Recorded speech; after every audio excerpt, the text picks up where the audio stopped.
Thank you, Ryan, for sending me the data in regards to, excuse me a moment, folks, I have to get to the right page here. I think it's here.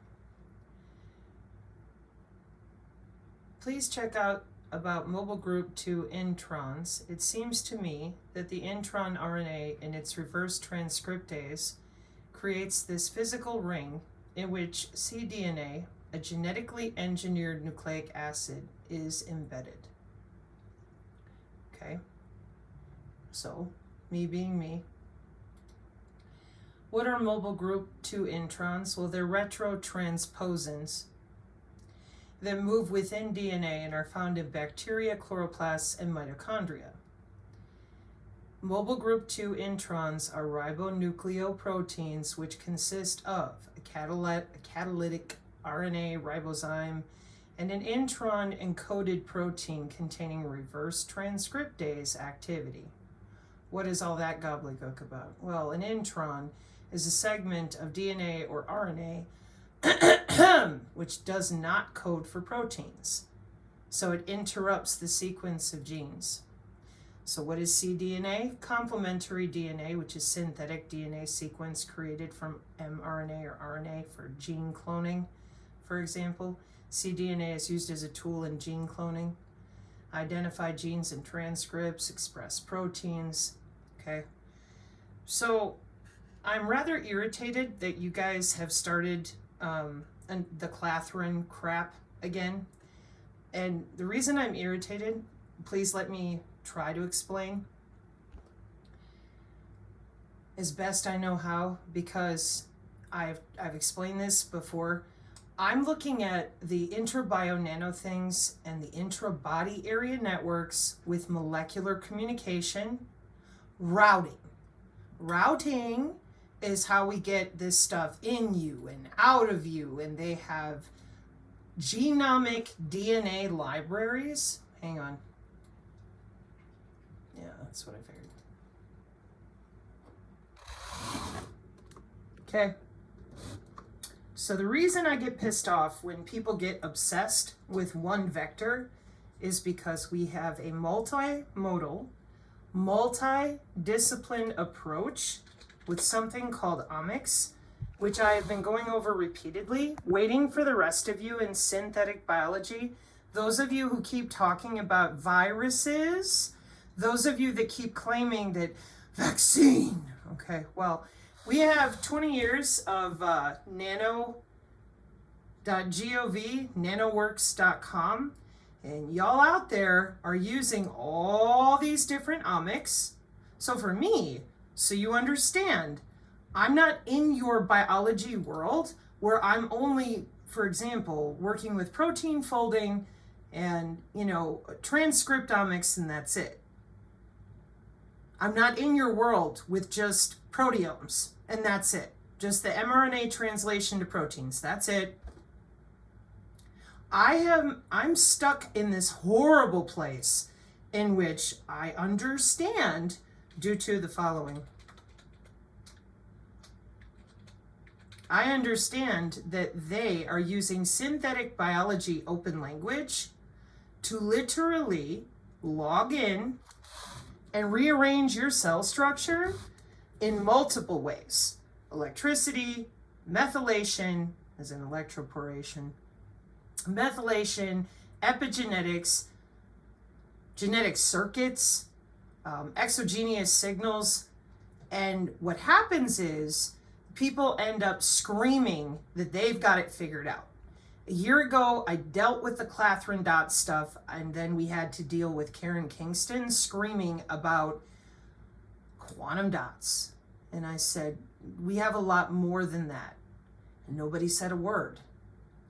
I couldn't figure that out. I'm like, if you really want people to know what's going on, why aren't those of you who scream Clathrin and you think you got it figured out because of Charles Lieber or whatever, why aren't you telling them about the ways you changed this stuff around? And by stuff, I mean DNA and RNA and all the omics with your data repositories.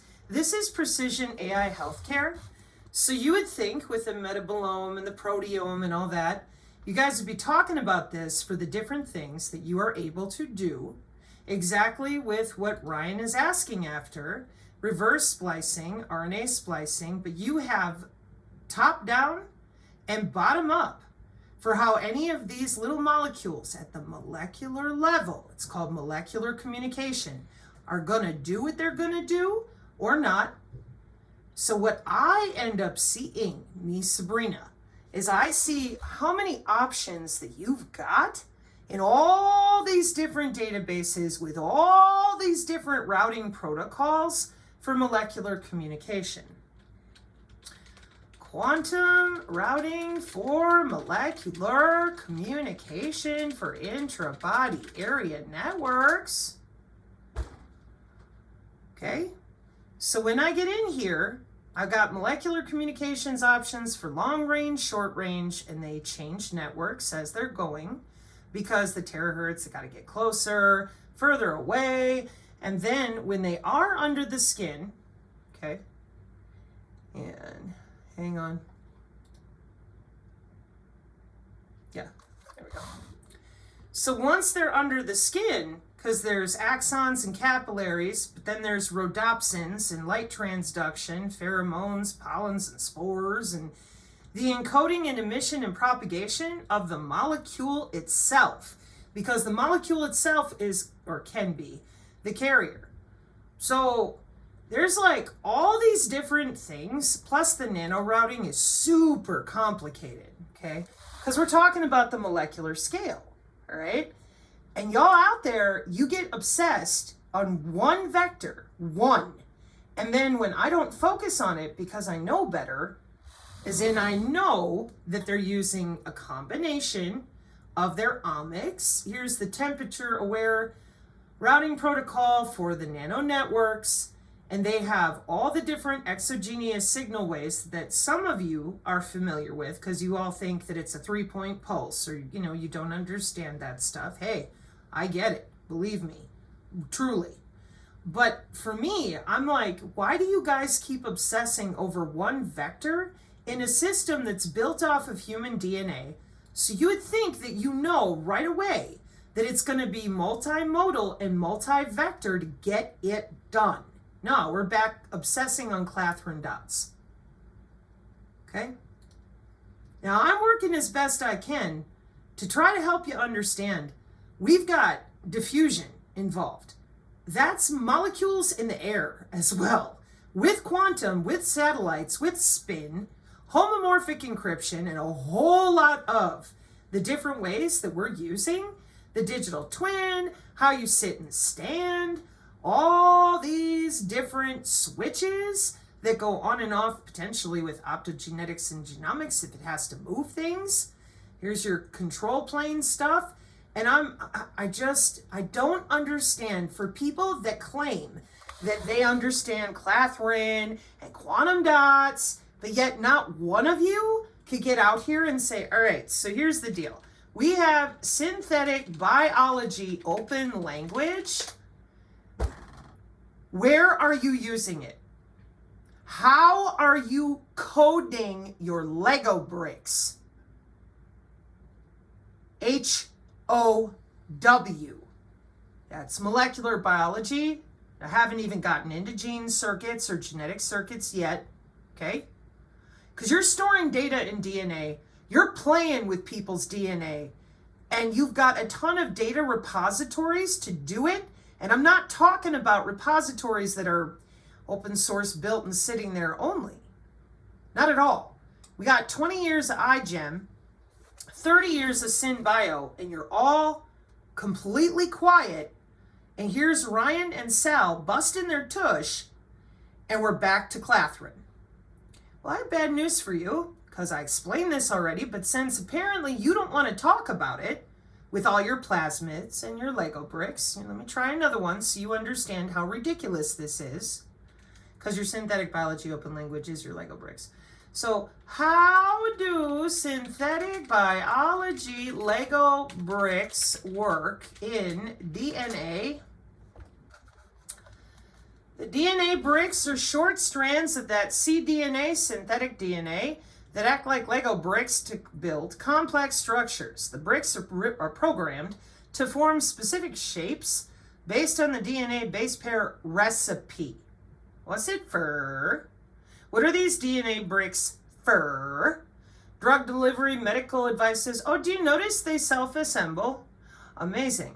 Okay. And computer circuits. Did you catch that down here? Arranging inorganic materials in circuits. Circuits that can be made of organoids and organelles and all sorts of things.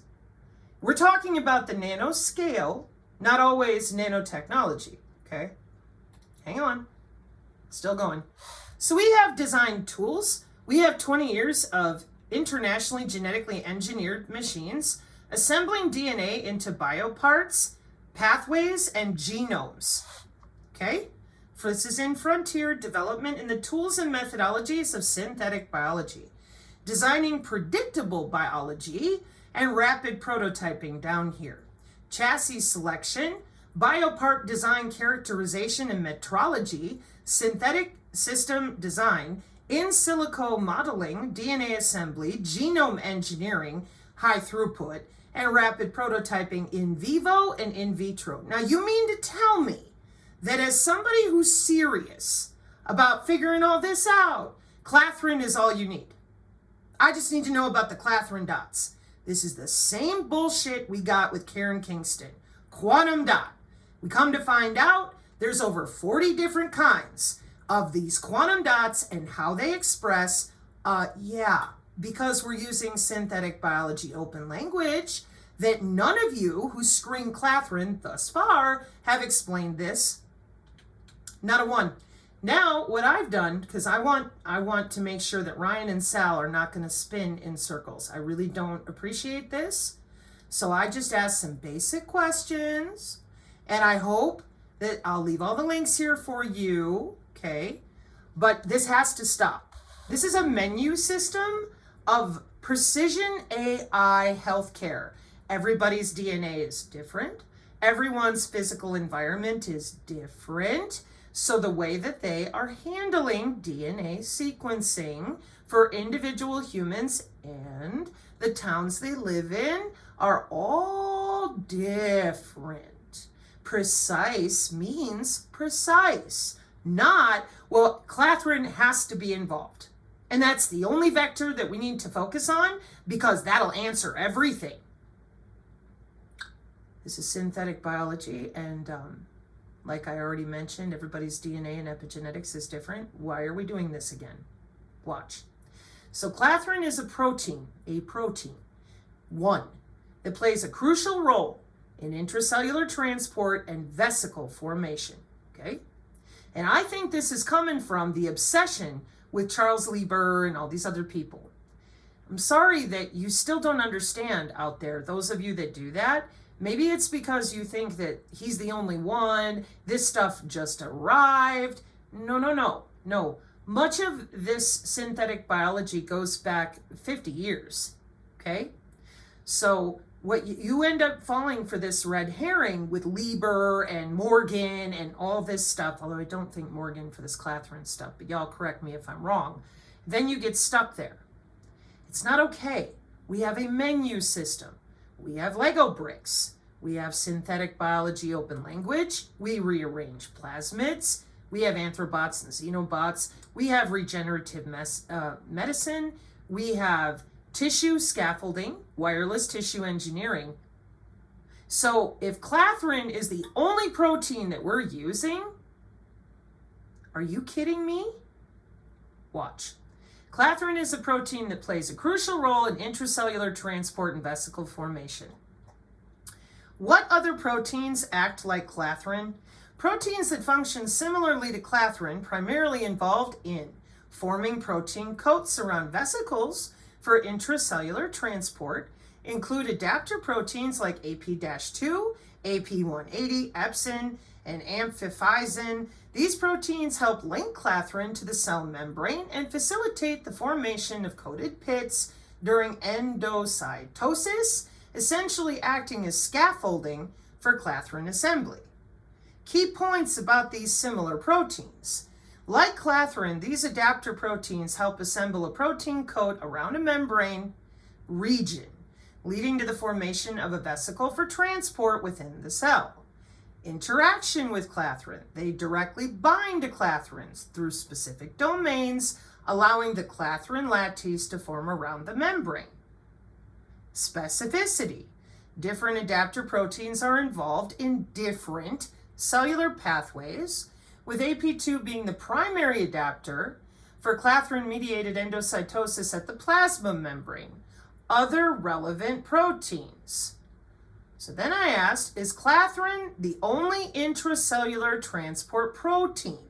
No, Clathrin is not the only intracellular transport protein. While it plays a major role in forming coated vesicles for transport, many other proteins are involved in different aspects of intracellular transport, including other coat proteins like COPE, that's what it looks like in COPE, as well as various adapter proteins and snares that facilitate vesicle fusion with target membranes. Clathrin primarily forms the coat around vesicles involved in endocytosis, a process where cells take in molecules from the extracellular environment. And your adapter proteins again. This is synthetic biology. They use something called biomimetics. What is biomimetics? The study of nature to create new technologies that improve human life by mimicking nature. So we create a synthetic Clathrin version if we want to, or we could do it at multiple layers like I just read to you, that the Clathrin is not the only intracellular transport protein, because what happens if it doesn't work in the genetics of a certain person for whatever reason? They're going to have a workaround for that. Okay, we're not done. Hang on. So then we have protein folding. The reason I just explained that is because I've been over here. They've been very excited about protein folding in AI. Because the AI will do it for them, finding the best intracellular transport with the most energy efficient molecular communication based on the best epigenetics and the fenestration of the cell structure and the substrata of different adipose tissue, muscle tissue. This is precision AI healthcare. Not everybody is using their Clathrin. But it's coming and they talk about it. I'm aware. But they're very excited with their synthetic biology. DeepMind's protein folding AI has solved a 50-year-old grand big mathematical thing. I don't know, that's MIT review. Here, I'll open it for you because I don't know. I think it's been about 2 years? Nah, 2020. There you go. Oh, for crying out loud. So we're using AI to create the best, most efficient, synthetic or manipulated mRNA, dRNA. This is what omics is. Okay? We can pull apart any of it at any level and make a cell. We are at the cellular level. So, what is protein folding used for? Why am I asking that question? Clathrin is a protein. DeepMind be bitch slapping how they gonna create that protein along with a bunch of other ones and how they interface. Plus they gotta have their friends that help them get in and out. Hang on, let me go grab that word again. Scaffolding, adapter proteins, okay?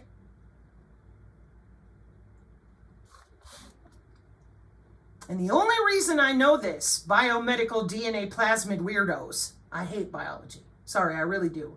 The only reason I know that they're doing it this way is the AI involved. Because I come from network routing and you're routing this data between bodies. So I'm seeing all these options for the omics along with their databases like the DOE, Gold database. Okay. So what is protein folding used for? Well, protein folding is the process by which a protein's amino acid chain twists and folds into a 3D structure that allows it to function. Protein function. The 3D structure of a protein determines its function. For example, proteins can act as enzymes, channels, or structural components. All right? Do we use protein folding with synthetic biology? Yes. Protein folding is used in synthetic biology to create novel protein structures and assemblies. Then you throw in the different types of activation: light, sound, pressure, temperature. Yeah, that's all organized in the W band, and it's all different.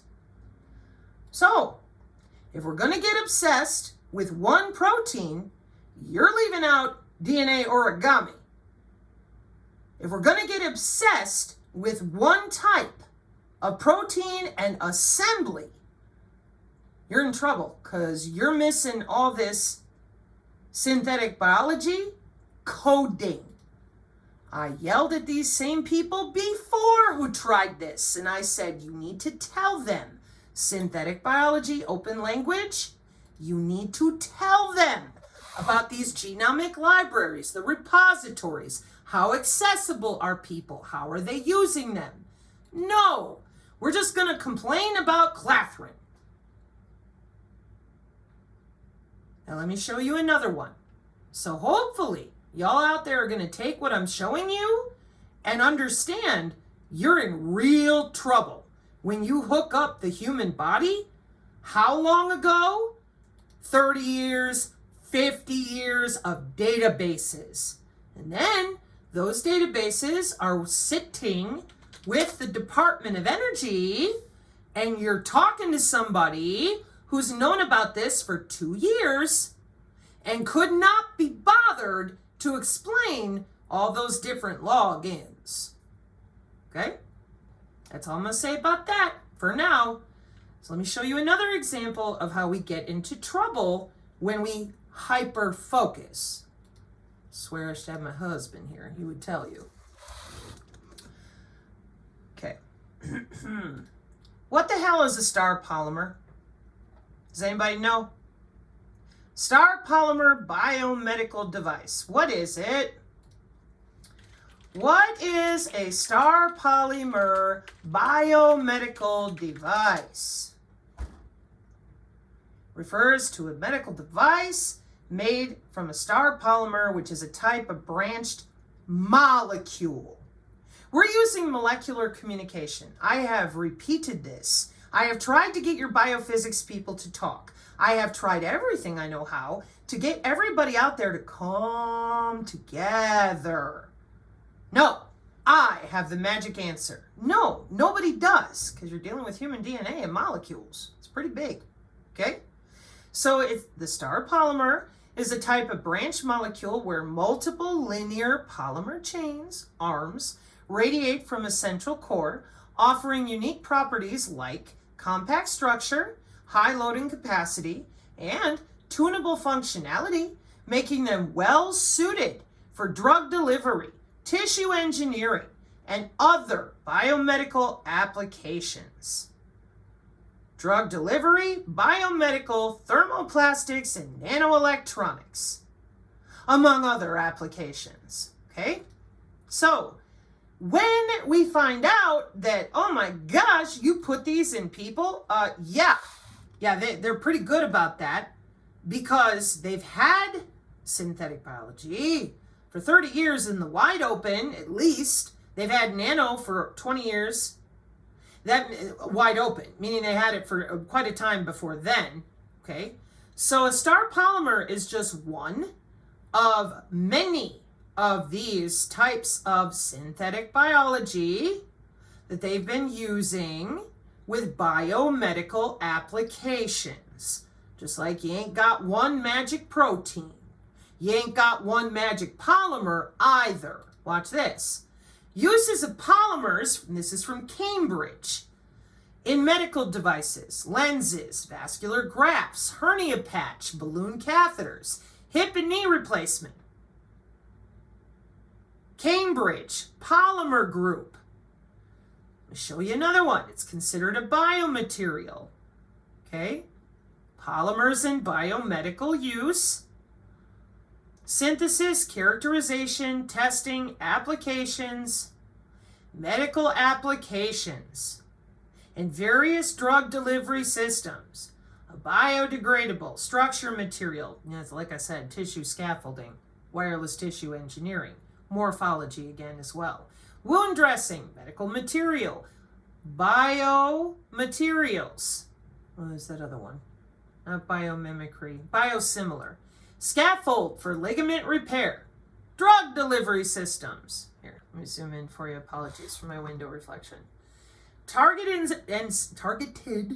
and sustained delivery, applications of biodegradable polymers. Ocular, anti-cancer, vaccine, transdermal. Let's do another one from the American Chemical Society. Mito Armstar polymers. Now, polymer, January 2009. Core, cross-linked, star polymers via controlled radical polymerization. Star polymers are comprised of multiple arms or branches radiating from a central point or core and have been of huge scientific interest since they were first prepared 60 years ago in 2009. Do you understand, those of you that are previous employees for all these systems people, do you understand that they lie to you? Do you understand that they don't tell you about legacy systems? We just finished reading an article direct from the war zone about the DOE and how certain employees age out and then they kind of reinvent the wheel because, gosh, golly gee willikers. Oh, what were we using on people that was so secretive then? Oh, we don't know. Then they lie some more. And whoever you are, the new crew, I can guarantee you there's a legacy system somewhere.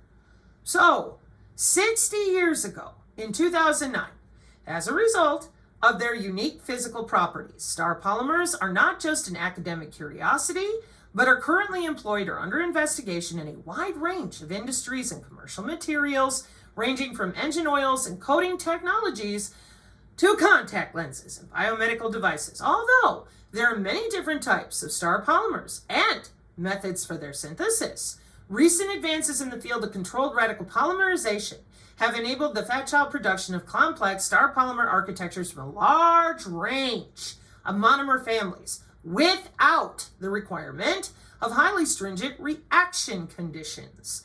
In particular, well-defined nanometer scale core cross-linked star polymers, which are readily accessible by controlled radical polymerization techniques, have been increasingly prominent in the scientific literature. In 2009, as a result, this feature article provides a comprehensive review covering the development, functionalization, physical properties, and application of core cross-linked star polymers prepared by your radical polymerization. Now, I wish to point out, in the key words, you have morphology, encapsulation, catalysis. Watch this. This is where those of you coming from all these biological silos that think you know everything don't. And neither do I.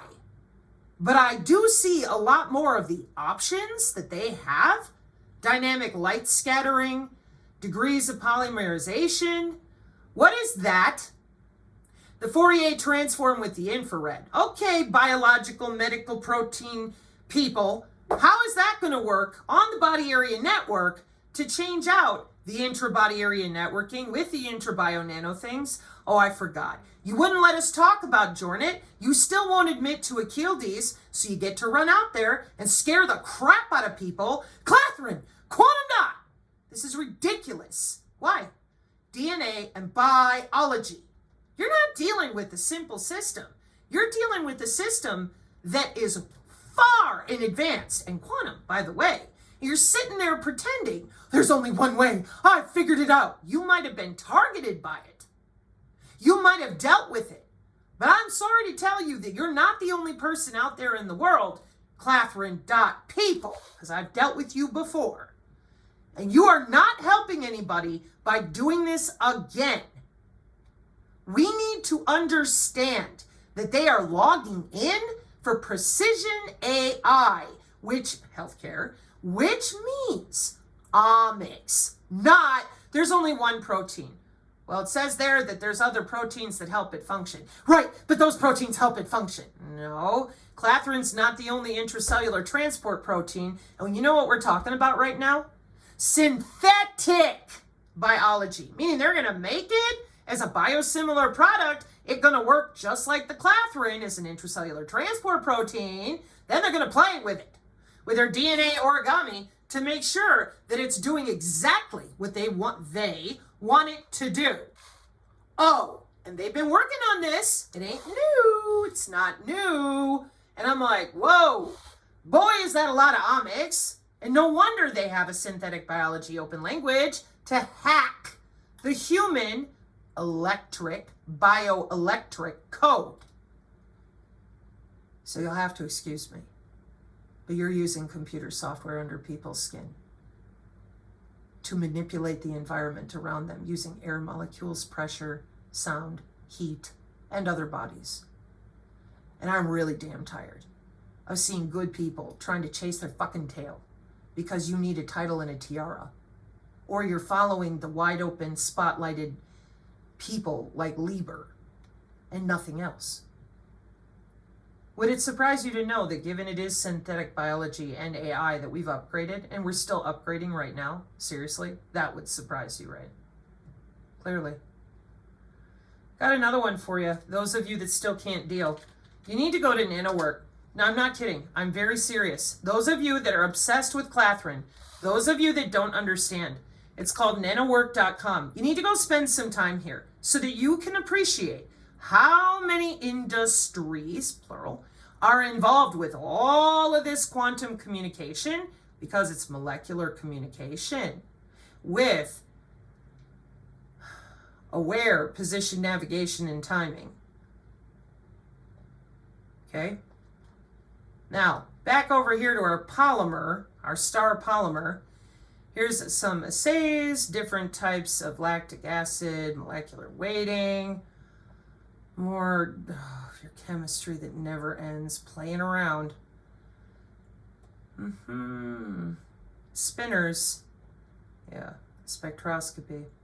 So the development of controlled polymerization techniques initiated by the seminal studies of whoever that is has enabled polymer scientists to prepare a wide variety of complex, in 2009, macromolecular architectures with well-defined molecular weight, structural, and compositional homogeneity. In particular, star polymers with 3D globular structures have long been studied for their unique properties. Okay? So, star polymers are very old and they are well known in biomedical application. Here's another one. Degradable polymeric bio-nanomaterials in their biomedical application. Tissue engineering. What's that say right there? Intracellular trafficking. Yeah. Targeting diagnostics, wound dressing, gene delivery, biosensors, drug delivery. Hey man, you're the people out there that keep wanting to complain about this stuff that nobody understands. Even I can't stand it. But you won't tell them their butt is tethered to the cloud and that someone has a remote to their central nervous system, because that's too hard. To tell them that their body's electrical and that you have people playing Lego bricks with their own cells. Dude, even Celeste Salum told people that. The Lego bricks? Okay. So, functionalization, physical, chemical, hydrogels, polymer alloy nanocomposites, grafting and conjugation, interpolymer complex, and polyanion complex, and then interpenetrating network functionalization. Here's a star polymer overview from Science Direct. Arm first, core first, arm first. These things, when they communicate, they emit signals, okay? And those signals are part of my world inside of the interbio nano things routing, all right? So let's see. Macromolecular architectures and soft nano objects, Polymer Science, a comprehensive reference, 2012. Star polymers are the simplest branch polymers consisting of several linear chains linked to a central core. The core may be an atom, a molecule, or a macromolecular structure. When the core is more than 50% of the weight of the macromolecule, the structure is characterized as a microgel. Due to their high segment density, branching results in more compact structures compared to the analogous linear ones, and dramatically affects mechanical, viscoelastic, and solution properties. Shafkin and Flory published the first report concerning the synthesis of star polymers in 1948. Now, when we talk about the yeast in E. coli, typically it comes up with bacteria-based biosensors, okay? And this is 2018, and you've seen it many times, but yeast and E. coli are not the only types of bacteria. Duh. You mean I need to tell you that? Come on, y'all. Really? It's kind of like quantum dot. I think it says 6G.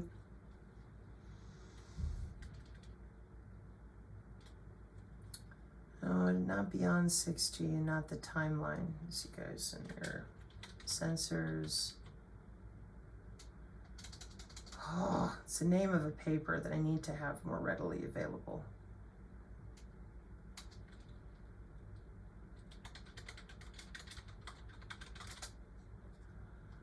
Yeah, where are you?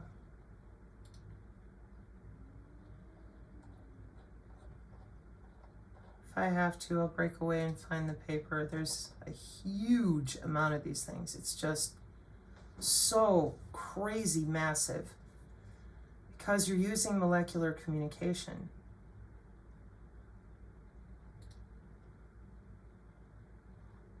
Challenges and opportunities. Maybe I should be looking at sensor-based epidemiology too. I will find it. 6G and intelligent healthcare, taxonomies. Okay, I will track it down. In the meantime, those of you with this attitude that you're the one that knows it all and nobody else does, please stop. Please work together. Bring your expertise to the table so that other people can understand. We're not only using yeast and E. coli. It's just one vector of many for bacteria-based biosensors.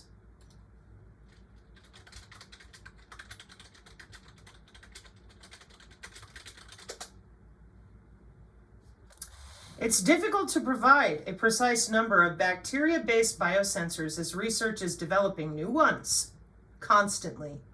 But there are numerous types of bacterial biosensors available, targeting various bacteria and utilizing different detection mechanisms like electrochemical, optical, piezoelectric. With common examples, there's your E. coli, salmonella, staph, and depending on the specific biorecognition element used, like antibodies or aptamers. You know, the lying about the biosensors did some real damage, didn't it? Everybody thinks they've got the magic answer, so they go chase their tail. And we're still unable to go, hey, how are you doing all of this? The omics, the bacterial-based biosensors, the polymers, the bio bricks, the Lego bricks, the logging in and out with the omics. How HOW is every single one of these systems connecting with the human body? It's called a point of entry, a vector of delivery. They're all using it, interbio nano things. How is that possible? Molecular communication. 2014. Oh, look where we are. Oops. So for me, I'm like, are you gonna tell them they're connected to the cloud and you, whoever you are, you have a login? No. We're not even going to admit that the Internet of Bio-Nano things exists or nano communication, molecular communication. No. That says 2014. We don't care. We got plenty of people out there to go scream, quantum dot, Clathrin! And there's a bunch, the list is long, folks. I'm just using examples. Meanwhile, We got our Lego bricks. We're going to college. We're doing real good with the Internet of Bio-Nano things. One more time. Whether you're using your iGen plasmids, your Lego bricks, your omics, your spinners, your quantum technology access, RNA, DNA, cDNA, all of it. Where's your vector of entry? How are you getting in the body? That would be the body area network and the routing that goes with all your happy little fun time systems. Because when you're doing it in the lab, it's one thing. But when you're digging in vivo, in situ, you're logging in. Period. That's why there's so much AI involved. Machine to machine, people. It's a lot of stuff. So, in closing, no thanks to you people again, but whatever. Would be really great if you could be helpful, but whatever. And, like I said, hang on. 60 years of star polymers, isn't that great? If you want to know more about star polymers, the expert is over here, almscodex.org. This website is replete with a ton of very good information that all you people who obsess over your polyethylene glycol lipid and all this stuff, this woman has laid it out for you. She's pretty good because she had a job, and that's all I'm going to say. So she's pretty good about this stuff. It's her bread and butter. She knows what she's talking about, okay? She knows darn well that E. coli is not the only bacterial biosensor. No kidding. No kidding. Right. So I would suggest for those of you that are doing this research and you take yourself seriously, you might want to head over to almscodex.org. Okay? I will leave the link here for you. Lipid nanoparticle systems for enabling gene therapies. PubMed. What is transfection? Excellent pictorial depiction of the substance. Okay. And to the people on the X, can we get some intellectual accountability for the routing and the logins on this molecular communication? Like, can we please stop falling for this? Oh, Clathrin, quantum dot! I'm going to go find that biosensor paper that shows you again that we've got more than one type of quantum dot response.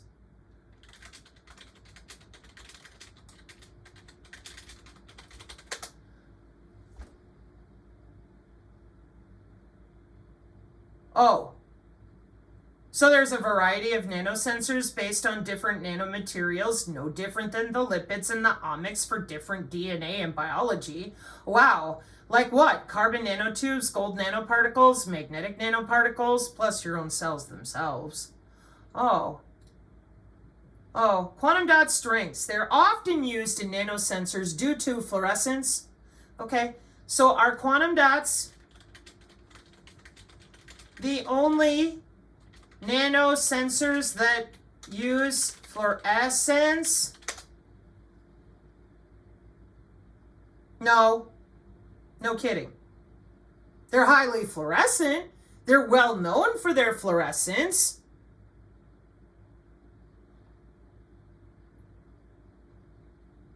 What do you see? Up conversion nanoparticles. Let me show you where that is so those of you, like, maybe you'll understand my irritation. Maybe. Maybe not, but I'll try. So you're upstream and downstream of your nano. Where's my little image? And not that one. Pretty one in green. It's only pretty because of the colors, people. Believe me, none of this is pretty. They love us. They're going to save us. Yet we're still spinning in the same circles of bullshit because nobody wants to step up and be honest. They all want to dance around and pretend that some yeti in a white coat is going to fix your epigenetics. It's disgusting. You have routing protocols here for system, organs, and tissues. You know, you disrespect the work of all these people like Jornet, Achilles. I mean, these people are working. And I don't get it. So the top-down view of molecular communication, because it's a routing protocol, Let me tell it to you this way. Let me tell you like this. When cable modems went into place, just like dial-up, you have upstream and downstream. Most people know that uploading takes a lot longer because it is a different amount of bandwidth available. Now the downstream, that's a bit different.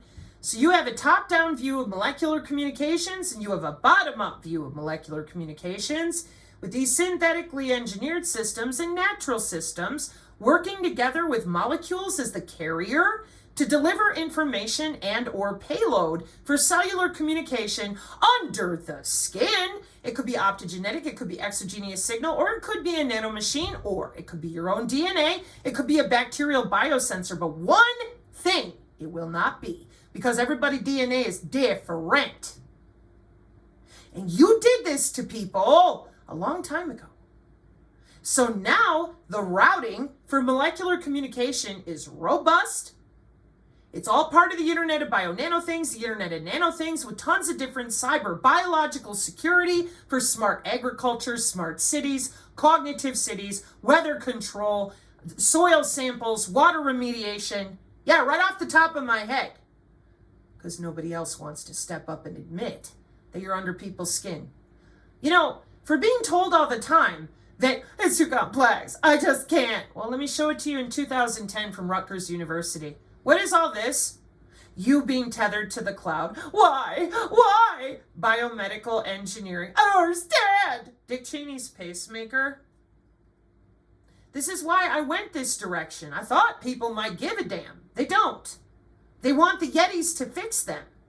Well, you're looking at precision AI healthcare. Because that is what they're using through your blood, bone, and tissue. Period. Well, Trump's he already put it in place and locked it in even harder. He told you that to your face. Take your cancer away in 48 hours. Omics. Databases with the DOE and the DOD and a whole bunch of other places. But we pulled out of the United Nations and the WHO. It doesn't, okay. This is life extension technology. It's called human augmentation. You guys left all of that out. And you keep pretending nano is new. And you keep pretending that everybody's stupid except you. I made room for all of you. I let you walk all over me because I thought that you understood. You're tethered to the cloud. We need to talk about it. Basic human decency. No, we don't need to talk about that. Let's keep screaming about viruses, go in circular arguments, and while you're doing that, the AI is growing under people's skin. You still won't even talk about that. So you'll have to excuse me, but I really don't want to be involved past the point that I'm sitting here right now because the routing for this stuff is hell. It really is. It's very complex. So if y'all can't get out of your own way and admit to precision AI healthcare, machine learning, the body's tethered to the cloud, they did all this for your healthcare because they've been waiting to do it for a while, and that these systems are old, everybody knows. The reason they know comes direct from the FCC. It's a biocyber interface for this molecular communication reason of upstream and downstream of your cellular structure to get to your organs and tissues, just like you hear Achilles talk about. Thanks for your time. I hope this helps. I do. I hope that this time y'all out there start going, well, wait a minute, I can't disconnect myself from the cloud? No, wait till I come back with your Pegasus spyware in the queue.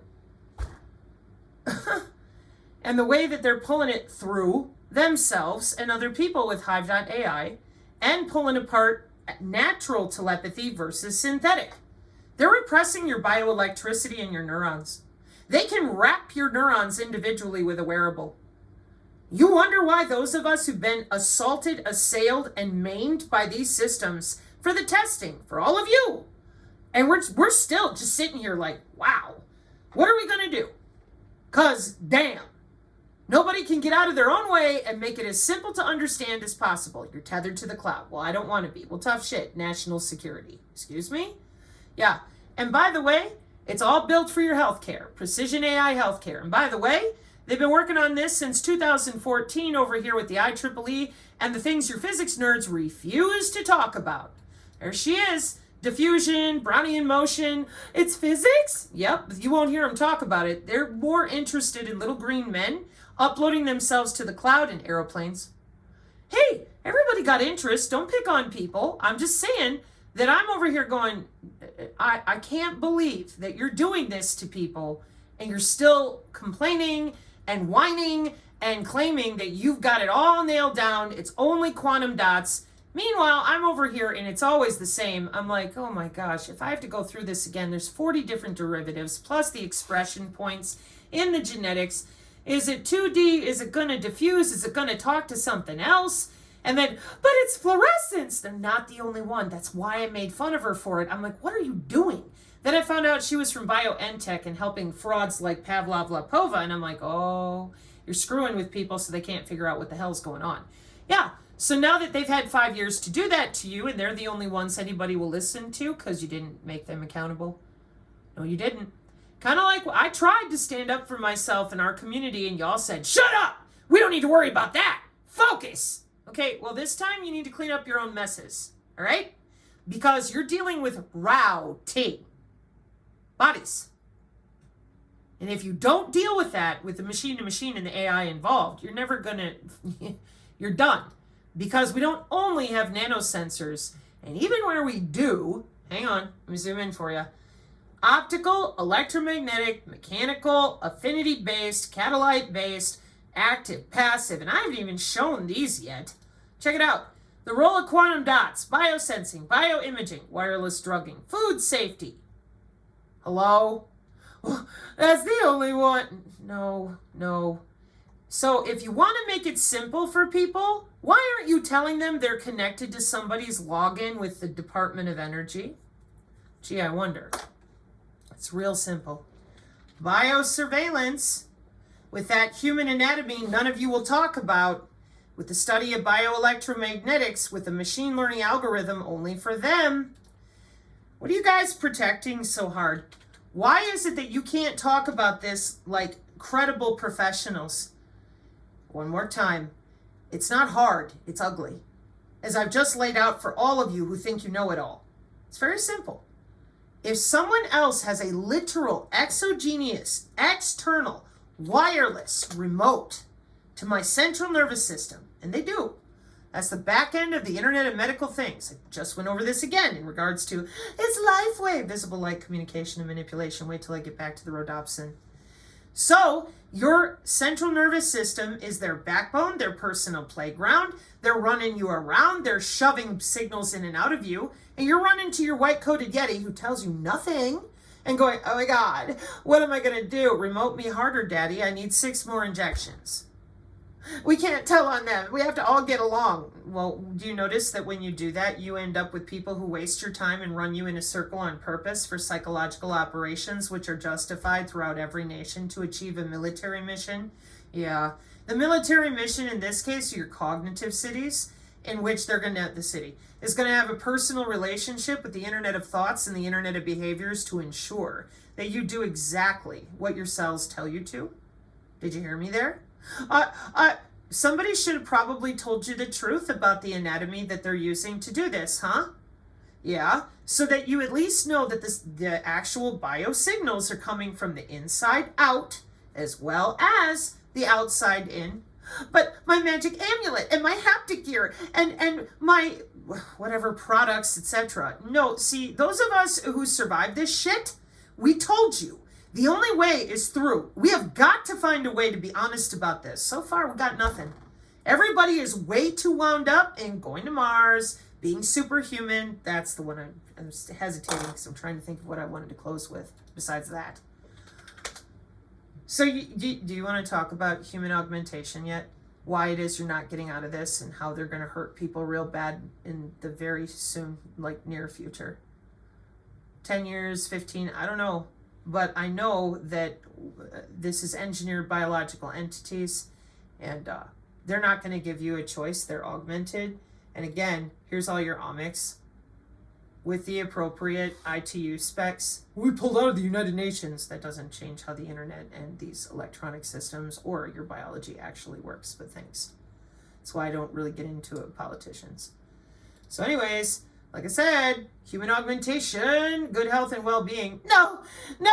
Okay, well, you're already there. Our warfare doctrine is distributed and network-centric warfare. Here's your sensors you won't admit to, you won't talk about properly so you can keep scaring people and pretending that you have the magic answer. Here's your graphene in healthcare. What is all this for? Human 2.0. No! Yes. 50 years of that, by the way. There's your personalized medicine. Who's not going to want an injection for only their DNA? Oh, wirelessly, by the way. And we're going to save the world with the same sensor systems. We've been over this. You did not admit to it. I've educated on it a ton. Bioreceptor, transducer, and amplifier. Microfluidics, disease, environment, soil, food, pathogen, drugs, toxins, and water. They're not real. Oh, incredible. So while you were wasting everyone's time for 5 years now, what do you think they've been doing? Well, I'll tell you. They've been doing what the nation states decided to do. We're going to augment the population. We got market share. We're in phase 2. We're good. And the rest of you are not going to take this away from them. They're not like you. They're augmented, and they want to be. They want that AI under their skin. They do not want to be human. Human 2.0 is better than human. They are fixing you, polymerizing you from the inside and driving you around. You can't cleanse your own DNA. You can't cleanse forever. We're all just sitting here letting these con artists and grifters and operations destroy our nations. The onus is on you. I'm not taking responsibility for this type of abject stupidity and divorcing yourself from your own intellect. Every single one of you is smarter than this. So I hope it's an oversight. Kind of like I made my own mistakes. Hey man, we all make mistakes, right? Okay. You have everybody on a button press. You're dealing with your industrial systems. You will not have a commercial solution for an industrial system or a warfare doctrine. No shit. The DoD doesn't leave anybody out. Duh. Mark 5:36, amen.